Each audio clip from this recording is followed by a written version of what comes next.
नाजरीन, सुबह 6 बजे की खबरों के साथ मैं हूं रेशमा फारूकी। दिल्ली असेंबली इंतखाबात के लिए आज वोट डाले जाएंगे। असेंबली की 70 सीटों के लिए होने वाली पोलिंग आज सुबह 8 बजे शुरू होगी और शाम 6 बजे तक जारी रहेगी। इस बार के इंतखाब में वोटिंग फीसद बढ़ाने के लिए इलेक्शन कमीशन ने खास तैयारियां की हैं।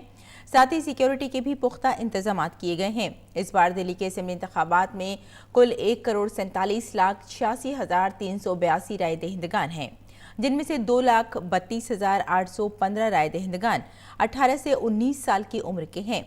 दिल्ली की 70 असेंबली सीटों के लिए 672 उम्मीदवार मैदान में हैं। पोलिंग को पुरअमन कराने के लिए सीआरपीएफ की 190 कंपनियां तैनात की गई हैं। दिल्ली असेंबली इंतखाबात के वोटों की गिनती 11 फरवरी को होगी।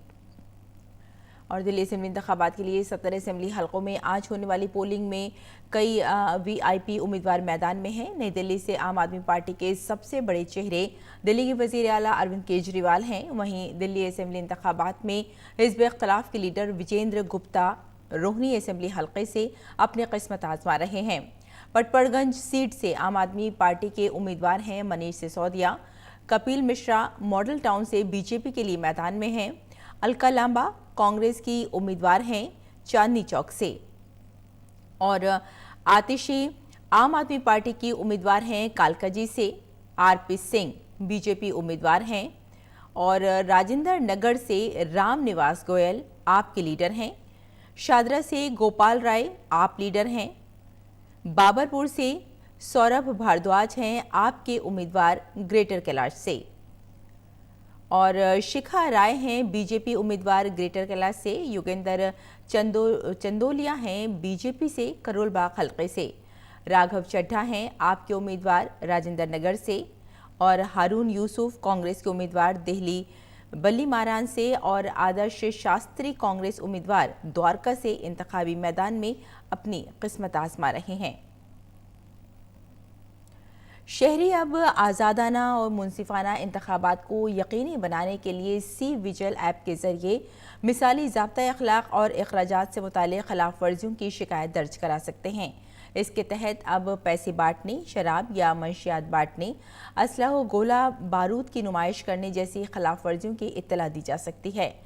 शहरी ऑटो लोकेशन की सहूलत के साथ खिलाफ वर्जियों की लाइव तस्वीर या वीडियो बना सकते हैं और उन्हें अपलोड कर सकते हैं। जुर्म की जगह को ट्रैक किया जाएगा और उस पर कार्रवाई की जाएगी।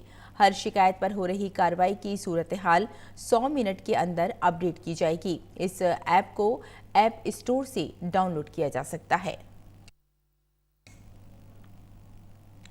और वज़ीर-ए-आज़म नरेंद्र मोदी ने कल आसाम के कोकराझार में बोडो लोगों के दरमियान तारीखी समझौते के बाद जश्न में शिरकत करने आसाम का दौरा किया। आसाम रियासत और बोडो के 4 तंजीमों के दरमियान सहरुखी समझौता 27 जनवरी को मरकजी वज़ीर दाखिला अमित शाह की मौजूदगी में हुआ था।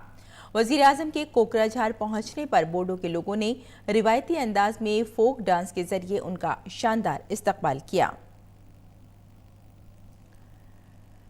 इस मौके पर मौजूद लाखों अवाम की रैली को वज़ीर-ए-आज़म ने खिताब किया, जिसमें उन्होंने कहा कि अब हुकूमत की कोशिश है कि आसाम मुआहदे के शिक 6 को जल्द ही जल्द नाफिज किया जाए। उन्होंने मुआहदे की तारीफ की।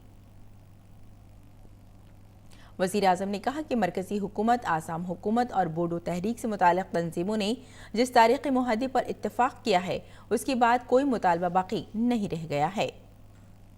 पीएम ने कहा कि पीटीसी, आसाम हुकूमत और मरकज़ मिलकर सबका साथ, सबका विकास और सबका विश्वास का उसूल आगे बढ़ाएंगे। इससे आसाम मज़ीद बाइख्तियार होगा और एक भारत श्रेष्ठ भारत का जज्बा मजबूत होगा। श्रीलंका के वज़ीर-ए-आज़म महिंदा राजपक्षे भारत के 4 रोज़ा दौरे पर दिल्ली पहुंच गए हैं। अपने दौरे के दौरान वो दिफा, तिजारत और समुद्री सिक्योरिटी ताउन समेत कई अहम मसाइल पर बातचीत करेंगे। उनका मजहबी मकामात वाराणसी, सारनाथ, बोध गया और तिरुपति जाने का भी प्रोग्राम है। महिंदा सदर जमहूरिया रामनाथ कोविंद, वज़ीर-ए-आज़म नरेंद्र मोदी और वज़ीर ख़ारजा एस जयशंकर से भी मुलाकात करेंगे। उनके हमरा श्रीलंका का एक आला सतही वफ्द भी आया है। वज़ीर-ए-आज़म का ओहदा संभालने के बाद ये उनका पहला गैर मुल्की दौरा है। चीन में कोरोना वायरस से मरने वालों की तादाद बढ़कर 637 हो गई है। कोरोना वायरस से मुतासिरा वुहान सूबे में 69 नई अमवात की सबब ये तादाद बढ़कर 637 तक पहुंच गई। वुहान में इन्फेक्शन से निपटने के लिए स्टेडियम्स, ऑडिटोरियम्स और स्कूल्स को अस्पतालों में मुंतकिल किया जा रहा है। इसके अलावा बड़ी तादाद में अस्पतालों की तामीर की जा रही है। चीन ने अब 1500 बिस्तरों वाला एक नया आरजी अस्पताल तैयार किया है, जो खासतौर से वायरस से मुतासिरा मरीजों के लिए बनाया गया है। इससे कबल वुहान में 1000 बिस्तरों वाला अस्पताल शुरू किया गया है। तो नाज़रीन, इस वक्त की खास खबरों में फिलहाल इतना ही। इजाज़त दें। आदाब।